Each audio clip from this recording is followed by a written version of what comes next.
Hello and welcome to presentation number 4 for Learning Aim B Cybersecurity. In previous videos we've been looking at physical security and how we can prevent people accessing our computer systems. Today we're going to be looking at data level protection and ensuring our data keeps safe in the future. In this video we have one main objective, and that is to be able to understand the different measures that can be implemented to protect and manage digital systems and the data. And we're going to be looking at a number of things, including firewalls, antivirus software, and we're going to be looking a little bit more detail of encryption. Let's start off by taking a look at a scenario that covers some of the content we covered in our last video. In this scenario, we have a hacker that wants to find sensitive documents about a potential conspiracy from a government system. They have found a username and password of a civil servant in a bin near the House of Parliament. What type of protections are they likely to encounter that will make it hard for that hacker to get to the documents? Have a think and we'll go through the answers shortly. There are many protections that we would like to think the government would have in place to stop unauthorized users. So even though they have a username and password, they may still require two-factor authentication. So once they've input the username and password, a code will be sent to the mobile phone device, and therefore this hacker would not have that special PIN code. There may also be encryption as well, so therefore even though they gain entry to the system, they may then need passwords to access certain files. We'll look at a little bit more of encryption later. We've also looked at access rights in previous videos, and the username and password may only allow the hacker into certain file access rights, such as the rotor, and therefore the confidential data is only accessible by manager level. Device hardening is a key term that we need to look at, and this is used to make sure that devices, systems, and networks are more secure from hackers and future attacks. There are many different techniques that you can use to make your device harder to break into. We're going to look at each one in the next few slides. These are restricting user privileges, the software and the interface design, by installing firewalls, antivirus software and using encryption, by only having programs installed on servers or devices which are actually required by the user of the service, and using penetration testing to find areas that need more security. And we looked at pen testing in our last video, so hopefully you're familiar with this. By restricting the user privileges, you can prevent people accessing things they should not be able to see or use. We have some of these in our school. For example, you cannot access the printer. However, I can. This is because my user privilege is set up to allow me to send my files to the printer. When we have files on Student Share, they are set up so you can only read those files. You can't edit or delete those. By restricting your access to these files and what you can do means that data is then protected. We also block the USB port to ensure that no malware is spread onto the system from you inserting a USB stick into the port. And we also block certain websites. By using filtering systems, we can ensure you don't go onto any inappropriate websites and therefore download anything suspicious or malicious to our system. All these different restrictions can allow your data to keep safe. To keep your data safe, you can also design your software or your interface to have many different formatting techniques to keep it more secure. This can be obscuring passwords as they are typed. So instead of somebody looking over your shoulder and seeing what password you are typing, they will only see the asterisk symbols. Similar to when you enter a credit card number. You may display the first 4 and the last 4 digits, but the digits in between could be asterisked out so people can't see the credit card in details in full and therefore commit fraud.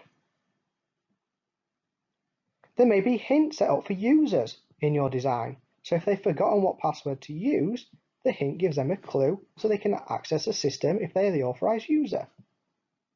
And your device may do this. Your phone or your laptop may log you out after an amount of time of you being inactive. This ensures that if the device is not being used, it will lock it out so anyone who's walking past at the time has not got access to the system. To protect your data, you may use a firewall. A firewall separates a trusted network, such as your school system, from an untrusted network, i.e. the internet. Data is sent around a network in small packets of information, and these packets, which travel through the network and into the firewall, are then checked to see where they are coming from and where they are going to. And these packets are inspected, and if they don't match certain filtering rules, for example, they may be suspicious or contain something that is malicious to your system, then those filter systems block the packets. This is known as a packet filter and can prevent any suspicious packets going in or out of your system. Firewalls can be run on dedicated hardware, so something you can physically touch, move or pick up, or they can be run as software. A hardware firewall will be built into your system as a piece of hardware.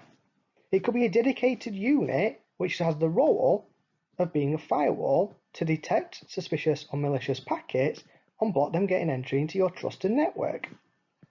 As you can see in the diagram, there are two systems connected to the internet, one sending yellow packets and one sending red packets of data. Once they have gone from the internet towards your trusted network, you can see that the firewall is blocking the suspicious and malicious packets, in this example the red packets, and only allowing the yellow packets to go into the computers in the trusted network. And this is how data is protected from blocking suspicious or malicious packets. There are many key features of firewalls, and depending on if you have a hardware firewall or a software firewall, will bring many advantages or disadvantages. Overall, firewalls will prevent attackers from gaining access to computers on a network, as they will be blocked by the firewall from gaining entry to your computers. It will also block any malicious or inappropriate websites from the internet into your computer system. If you decide to have a physical hardware firewall, these can be expensive for a company to purchase and operate. If you decide to go for a software firewall, this could slow down a computer as the software has to be run whilst you're still using your system and therefore take up some of your processing speed. Another way to protect your data is to install and use antivirus software.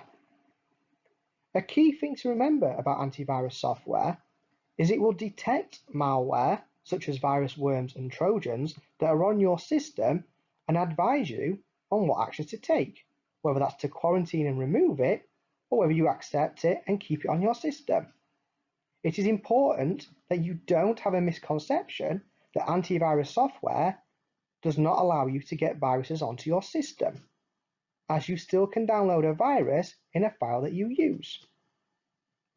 When the virus is detected, the antivirus company will check its database of entries and identify it on a threat level on how dangerous that virus is to your system.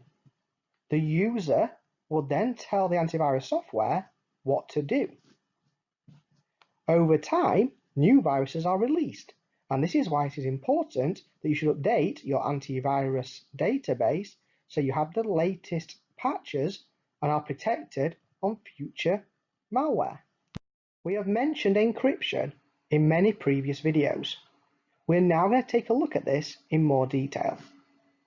Encryption is used to keep data secret and only possible to read by people or computers who have the key or password required to view it.